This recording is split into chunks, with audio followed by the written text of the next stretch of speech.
కృష్ణా వాటాపై కాంగ్రెస్ నేతల తలోమాట కొంప ముంచేలా ఉంది. 811 టీఎంసీల్లో 71% వాటా కావాలని మంత్రి ఉత్తమ్ అంటుంటే 904 టీఎంసీలు కావాలని రేవంత్ రెడ్డి అంటున్నాడు. గతంలో అయితే 500 టీఎంసీలంటూ మరో తరహా మాట చెప్పారు.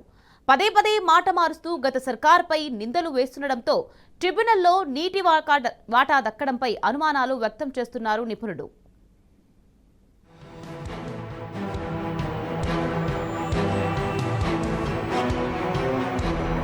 కృష్ణాలో తెలంగాణకు రావాల్సిన నీళ్లు ఎన్ని అనే దానిపై సీఎం రేవంత్ రెడ్డికి, నీటిపారుదల శాఖ మంత్రి ఉత్తమ్ కుమార్ రెడ్డికి ఏమాత్రం అవగాహన లేదని మరోసారి తేలిపోయిందని నిపుణులు విమర్శిస్తున్నారు. జలాల వాటాపై చెరో విధంగా ప్రకటనలు చేస్తూ తమ అవగాహన రాహిత్యాన్ని చాటుకుంటున్నారు. దీంతో ట్రిబ్యునల్లో తెలంగాణకు న్యాయమైన వాటా దక్కుతుందా అనే అనుమానాలు వ్యక్తం చేస్తున్నారు. ఇప్పటికే ట్రిబ్యునల్లో తెలంగాణ వాదనలు తుది దశకు చేరుకున్నాయి. ఇలాంటి సమయంలో సీఎం మంత్రి ప్రకటనలు చూస్తే సందేహాలు వస్తున్నాయని చెప్తున్నారు.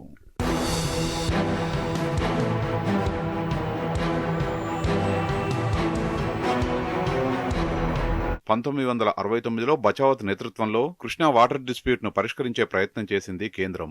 కృష్ణాలో 2060 టీఎంసీలు అందుబాటులో ఉన్నాయని, వాటి వినియోగం ద్వారా తిరిగి నదిలోకి 70 టీఎంసీల జలాలు వస్తాయని అంచనా వేసింది. ఆ జలాల్లో మహారాష్ట్రకు 585 టీఎంసీలు, కర్ణాటకకు 734 టీఎంసీలు, ఉమ్మడి ఏపీకి 811 టీఎంసీలను పంచింది. మొత్తంగా 330 టీఎంసీల మిగులు జలాలు అందుబాటులో ఉంటాయని అవార్డులో ప్రకటించింది. ఈ కేటాయింపులను 2000 సంవత్సరం తర్వాత సమీక్షించుకోవచ్చని మొత్తంగా 1976లో తుది తీర్పును వెలువరించింది. ఇక తెలంగాణ రాష్ట్ర ఏర్పాటు తర్వాత కృష్ణా జలాలను తెలంగాణ, ఏపీ రెండు రాష్ట్రాల మధ్య పునః పంపిణీ చేయాలని నిర్ణయించారు. పునర్విభజన చట్టంలోని సెక్షన్ 89 ప్రకారం ప్రాజెక్టుల వారీగా పంపిణీ చేయాలని మార్గదర్శకాలను జారీ చేశారు. అయితే కేసీఆర్ నేతృత్వంలోని బీఆర్ఎస్ ప్రభుత్వం దీనిని తీవ్రంగా వ్యతిరేకించింది.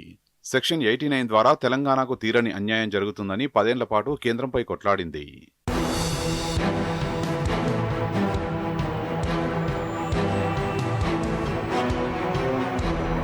కృష్ణా జలాల్లో 75% డిపెండబిలిటీ కింద 555 టీఎంసీలు, 65% డిపెండబిలిటీ కింద 8575 టీఎంసీలను తెలంగాణకు కేటాయించాలని బీఆర్ఎస్ మొదటి నుంచి డిమాండ్ చేస్తున్నది.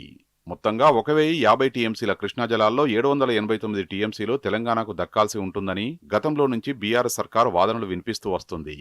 అయితే రేవంత్ రెడ్డి, ఉత్తమ్ కుమార్ రెడ్డి మాత్రం ఇష్టారీతిన ప్రకటనలు చేస్తూ తెలంగాణ జల హక్కులను ప్రమాదంలో పడేస్తున్నారని తెలంగాణ నీటిపారుదల నిపుణులు మండిపడుతున్నారు.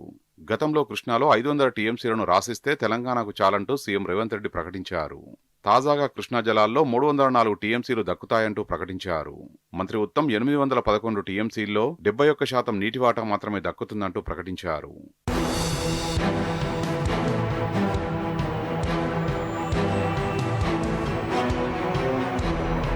రేవంత్ రెడ్డి, ఉత్తమ్ కుమార్ రెడ్డి తీరు చూస్తే కృష్ణా జలాల్లో తెలంగాణకు న్యాయమైన వాటా దక్కుతుందా, ట్రిబ్యునల్లో ఏ మేరకు వాదనలు వినిపిస్తారో అని నిపుణులు అనుమానాలు వ్యక్తం చేస్తున్నారు.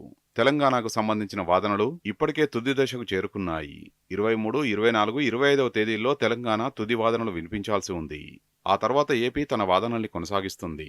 అయితే వాదనలు తుది దశకు చేరుకున్న ప్రస్తుత తరుణంలోనూ రేవంత్ రెడ్డి, ఉత్తమ్ కుమార్ రెడ్డికి తెలంగాణ నీటి వాటాలపై అవగాహన లేకపోవడం, భిన్న ప్రకటనలు చేయడం ఏంటని నిపుణులు ప్రశ్నిస్తున్నారు.